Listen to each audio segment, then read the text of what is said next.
Yeah, my name's Machin. I'm a geek, as Mike said. My day job, I work for a mobile operator, which you've probably never heard of, called Everything Everywhere. It used to be called Orange, and it's all changing. We'll work for Everything Everywhere in a few weeks. But yeah, I've worked in mobile for about since 1998, so quite a long time really.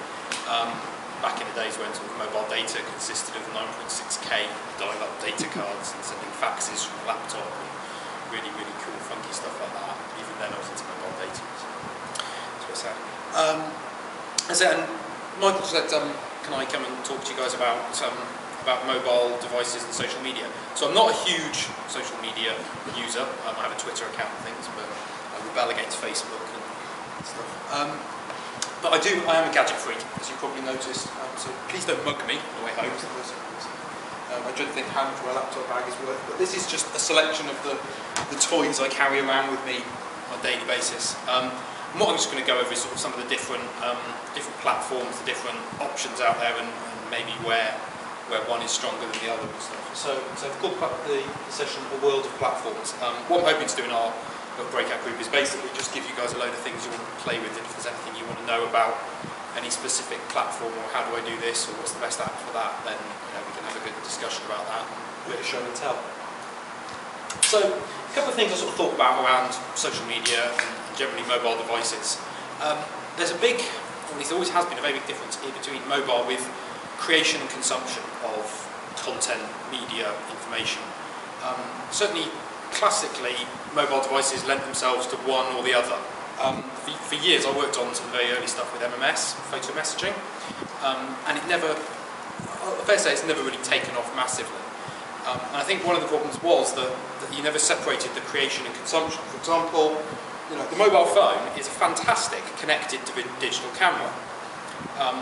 It's convenient, you've got it with you, take a photo, and it's connected, it's straight up onto the web or whatever, or you can push it straight out to something. Compare that to a traditional digital camera. Take the photo, wait till you get home, plug the cable in, download it to your laptop, upload it through to the service like that. Brilliant. However, it's a pretty lousy connected digital photo frame. It's not particularly great way to view your photos on the phone. Certainly traditionally. I mean, these days iPhones, things like that. If we think back to your standard little Sony Ericsson feature phone with a postage stamp screen and stuff, you can sort of peer at someone's holiday photos on there. So certain early days of mobile technology, we didn't separate the creation and consumption. It was assumed that if you created content on the device, it was going to be consumed on another mobile device. What we're now seeing, the new age of mobile really, which is basically since the iPhone. I'm sure in the future it'll be like AD and BC, it'll be before iPhone and after iPhone. But the web players, Apple and Google are web companies, and they got into the game and they said, actually no, hang on, this is crazy. The mobile device is just another connection to the web, and it's all one ecosystem. It's Nokia, that was strange. Caught them out of it. So big thing to consider really, creation, consumption. Another thing about the mobile world as opposed to your traditional laptop fixed world. Right now it's time, it's what you've got with you all the time. Wherever you are, you've got your mobile on you, you're always on, you're always connected.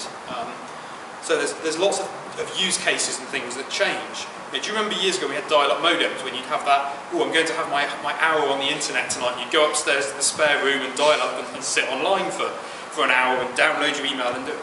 And broadband sort of changed that because it was always on in the house and you did it in bits and pieces. And I think mobile's changed it again to it's just always on, you're always just updating something, checking something in real time. It far more fits in with your life and you can be about where at the moment.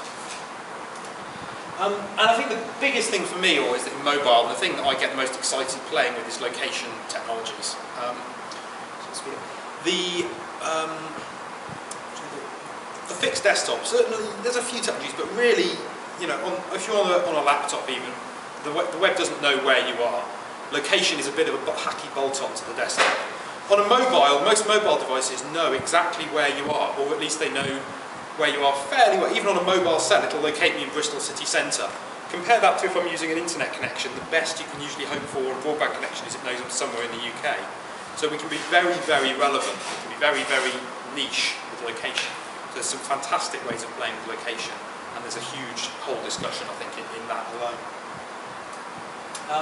So the stuff I want to talk about, slides that come out particularly here, look at the different platforms. The big two, like I said, Apple and Android. Again, Android, whole world. Android isn't a device, it's a ecosystem, and there's all sorts of things around there that there are different pitfalls and advantages to Android. Very, very different to the Apple model. BlackBerry are actually a very big player in mobile. People probably rule it out thinking it's businessmen in suits. Back in February, I think it was, BlackBerry announced that actually they'd crossed over from 50% of their market base being now consumer users. There are more consumers with BlackBerries than there are business users. So BlackBerry is, I would say, the third biggest platform. And then we've got Palm WebOS platform, Palm Pre, something you may have heard of. Nokia, still doing a few different things, but nothing major. And Microsoft coming out with Windows Phone 7 later in the year. So I say we can look at some of the different platforms, apps, talk about all the apps, we're still near out of time. It is all about the apps. The app stores are what make the device these days. That's probably why the iPhone is so successful. There's hundreds of thousands of apps on there. And then also more than just phones. So I've got a few other little devices. Obviously the iPad, you guys have heard of. Wi-Fi, anybody heard of these? Little portable wireless 3G hotspots. And my favourite little gadget, we said about right at the beginning the digital camera not being connected. Regular little Canon, Ixus camera, but that little card there is a Wi-Fi enabled card. So that drops in any digital camera, and as long as I have a Wi-Fi connection that I've prepared it with, when I take a photo it will go straight to Flickr. So a combination of that and this digital camera uploads real time to Flickr, which is quite cool. And also means since I've had this camera for 2 years, I've never plugged it into a computer.